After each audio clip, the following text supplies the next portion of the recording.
Shalom, selamat pagi, salam jumpa dalam kasih Tuhan Yesus Kristus.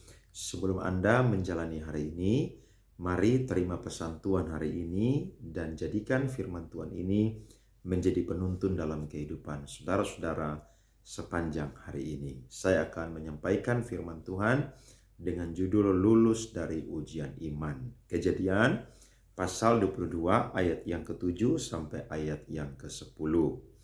Lalu berkatalah Ishak kepada Abraham ayahnya, "Bapa," sahut Abraham, "Ya anakku." Bertanyalah, "Iya, di sini sudah ada api dan kayu, tetapi di manakah anak domba untuk korban bakaran itu?" Sahut Abraham, "Allah yang akan menyediakan anak domba untuk korban bakaran baginya, anakku." Demikianlah keduanya berjalan bersama-sama.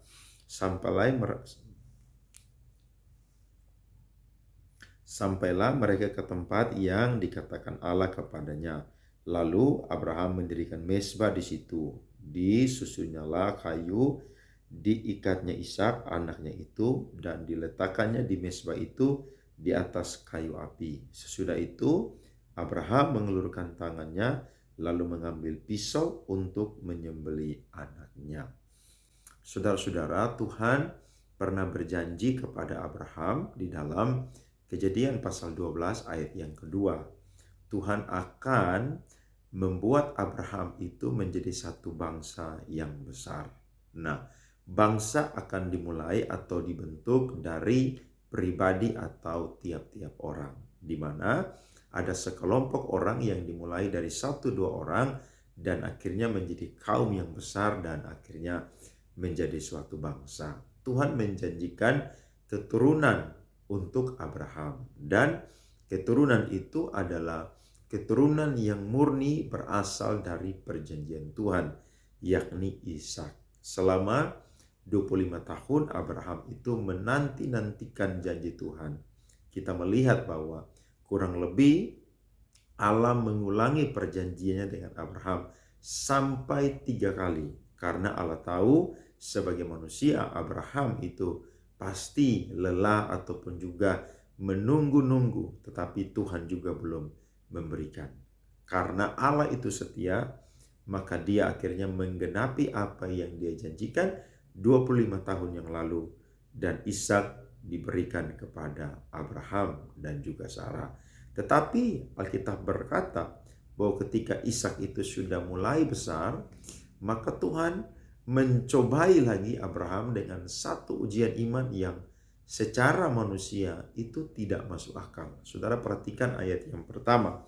Setelah semuanya itu Allah mencoba Abraham. Ia berfirman kepadanya, "Abraham," lalu sahutnya, "Ya Tuhan." Saudara perhatikan, ternyata dalam kehidupan kita sebagai orang-orang percaya, Tuhan selalu ingin menguji kita supaya Tuhan ingin melihat kemurnian iman kita.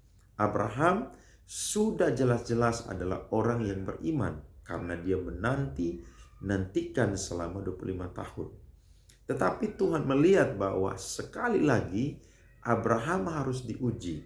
Kira-kira dia lebih mengasihi Ishak atau lebih mengasihi aku? Akhirnya Tuhan menyuruh dia pergi ke salah satu gunung yang ada di tanah Moria. Kemudian dia harus yang namanya mempersembahkan anaknya yang tunggal. Waktu saya merenungkan firman Tuhan ini, Tuhan itu kadang-kadang tidak bisa dimengerti oleh akal kita. Menurut kita ini adalah sesuatu yang tidak layak Tuhan lakukan, tetapi itu adalah kedaulatan dari Tuhan. Tuhan tidak akan pernah menjadi Tuhan kalau dia itu tidak berdaulat. Abraham pun sebagai orang yang beriman, dia taat melakukan apa yang Tuhan perintahkan.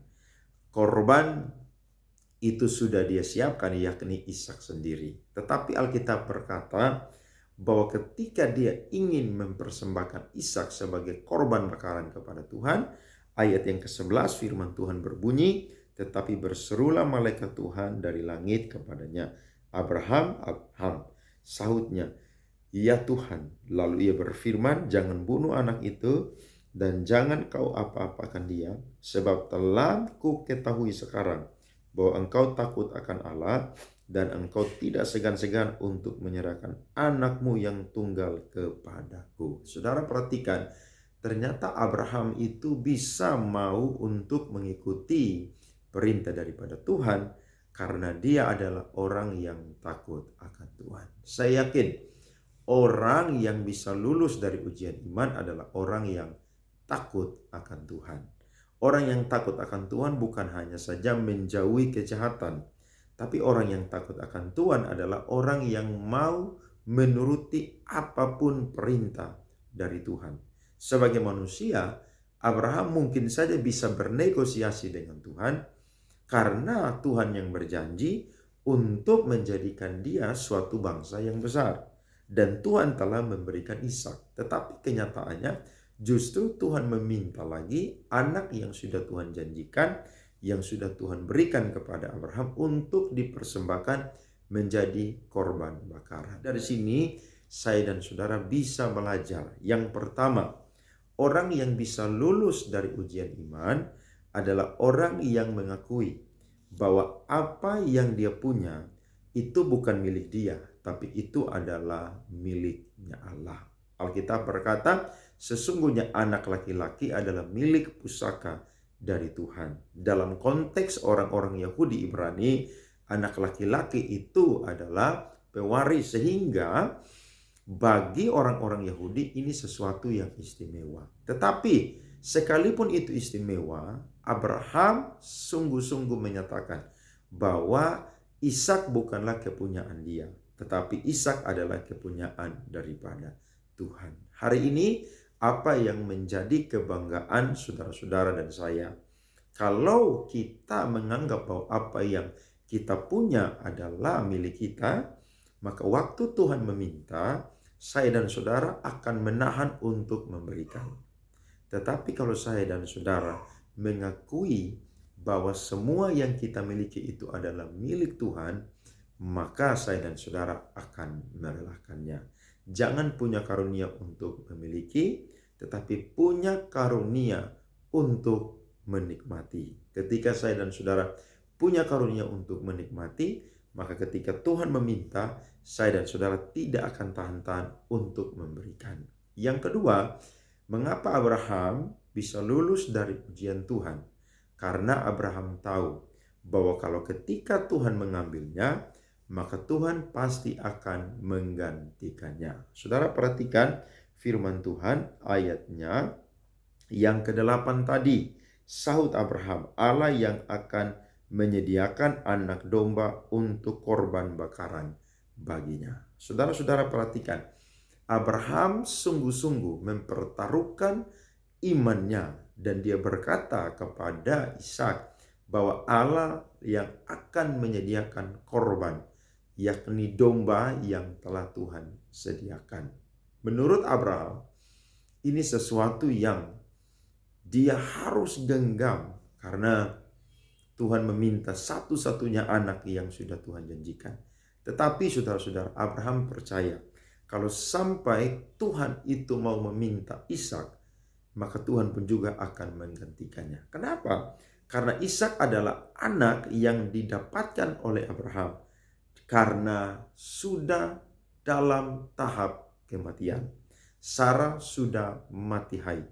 Bahkan juga sebagai manusia, Sarah pun juga sudah mati iman. Mustahil sekali Tuhan itu bisa memberikan kepada Abraham dan Sarah. Tetapi dari sini kita belajar bahwa orang yang bisa lulus dari ujian iman adalah orang yang sungguh-sungguh percaya bahwa ketika Tuhan memintanya, maka satu ketika Tuhan pasti akan mengembalikannya.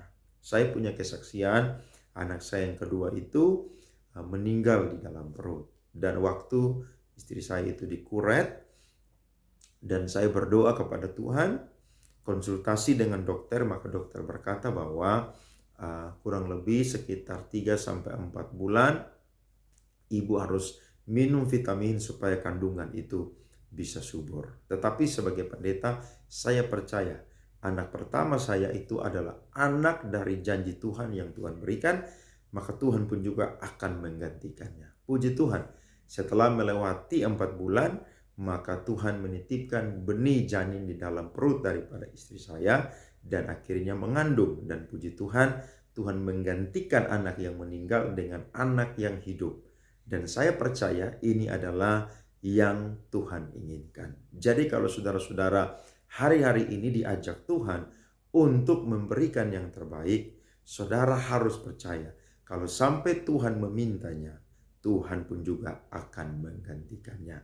Tetapi Allah itu adalah Allah yang sungguh luar biasa. Karena apa yang Abraham itu ingin lakukan, Tuhan tidak kehendaki. Ini menjadi tipologi daripada Bapa yang rela mempersembahkan anaknya, yakni Yesus Kristus yang dijanjikan menjadi penebus dosa penyelamat. Dia turun menjadi manusia sehingga saya dan saudara itu bisa mendapatkan penebusan dan pengampunan dosa. Saudara-saudara, mari ikutilah ujian iman yang sedang Tuhan berikan kepada kita. Kalau saudara-saudara menganggap bahwa ini sesuatu yang tidak baik, yang tidak masuk akal, saya mau berkata bahwa ini sesuatu yang baik dan masuk akal. Karena saya percaya ketika saya dan saudara lulus dari ujian iman, ada berkat yang Tuhan sediakan bagi kita. Saudara, perhatikan firman Tuhan ayatnya yang ke-15. Untuk kedua kalinya berserulah malaikat Tuhan dari langit kepada Abraham. Katanya, aku bersumpah demi diriku sendiri, demikianlah firman Tuhan. Karena engkau telah berbuat demikian, dan engkau tidak segan-segan untuk menyerahkan anakmu yang tunggal kepadaku, maka aku akan memberkati engkau berlimpah-limpah dan membuat keturunanmu sangat banyak, seperti bintang di langit dan seperti pasir di tepi laut. Dan keturunanmu itu akan menduduki kota-kota musuhnya. Oleh keturunanmu lah semua bangsa di bumi akan mendapat berkat, karena engkau mendengarkan firman-Ku. Jadi ketika saya dan saudara lulus dari ujian Tuhan, maka ada berkat yang Tuhan sediakan. Percayalah kalau itu dijanjikan kepada Abraham, dan Abraham taat untuk melakukannya. Saya dan saudara pun juga layak untuk mendapatkan janji itu. Tetapi saya dan saudara harus bisa lulus dari ujian iman. Puji Tuhan, kiranya firman Tuhan ini memberkati saudara-saudara, menjadi penuntun hidup saudara sepanjang hari ini.